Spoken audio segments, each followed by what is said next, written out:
অনেক আল্লাহর বান্দারা আছে তাদের কাছে নামাজ ভালো লাগে না, রোজা ভালো লাগে না, আল্লাহর হুকুম নবীর তরিকা অনুযায়ী চলতে ভালো লাগে না, আল্লাহর জিকির ভালো লাগে না। কেন?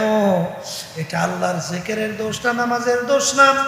বাজান গুনাহ করতে করতে আল্লাহ রাসূল সাল্লাল্লাহু আলাইহি ওয়াসাল্লাম বলছেন, আল্লাহর বান্দা বান্দিরা যখন একটা গুনাহ করে তার কলমের ভিতরে একটা কালো দাগ পইরা যায়। তাওবা করলে দাগটা আবার উঠে যায়, যদি তাওবা না করে আবার গুনাহ করে আবার একটা কালো দাগ পইরা যায়।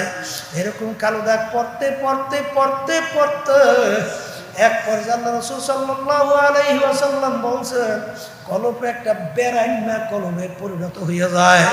তখন এই বেরান্না কলবের মধ্যে নামাজ ভালো লাগে না, আল্লাহর কথা ভালো লাগে না, তার কাছে রোজা ভালো লাগে না, তার কাছে আল্লাহর জিকির ভালো লাগে না।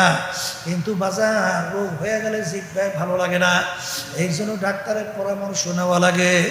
ডাক্তার তোমাকে ঔষধ দিয়েছে, তিতা খাইতে ভালো লাগে না, কিন্তু বাজান যত তিতা হোক না কেন ঔষধ কিন্তু খাওয়া লাগবে, রোগ গেলে ভালো হওয়ার আশা করা যায় না।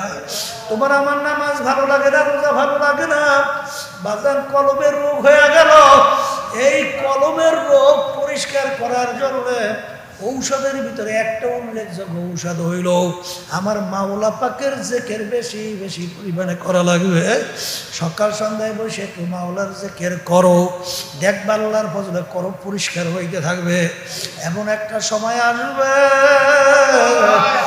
যখন ও মসজিদে মুয়াজ্জিন আল্লাহু আকবার ফজরের সময় আযান দেয়, আসসালাতু খায়রুম মিনান নাওম, ঘুম হইতে নামাজ ভালো। ওই আল্লাহর বান্দার বিছানা থাকতে পারে না, পাগলের মতো উঠা ঠান্ডা পানিতে উযু কইরা পাগলের মতো উঠে মসজিদের দিকে দৌড়ায়, আর সে ঘুমাইয়া থাকতে পারে না। এরকম আমাদের জানা মতে হাজার হাজার মানুষ যারা অনেক সময় শুনছি, এদের ভিতরে দুই একজন জীবনও কোনোদিন পারসিমে শেষ দেয় নাই। যখন আল্লাহ তাদেরকে দিনের বুঝ দিল, যখন দিনের পথে চলা শুরু করলো, এখন হুঁশ থাকতে জীবন থাকতে আল্লাহর ফজল ক্রমে এক ওয়াক্ত নামাজ ছাড়তে পারে না।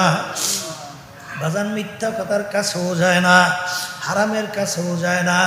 আর আমার দুনিয়াদার বাজান যারা নাকি দুনিয়ার মোহে পইরা আজকে বিভিন্ন সাল সতরের ভিতরে যুক্ত আছেন, হারামে কিন্তু আরাম নাই, দুনিয়া কিন্তু শান্তির জায়গা না।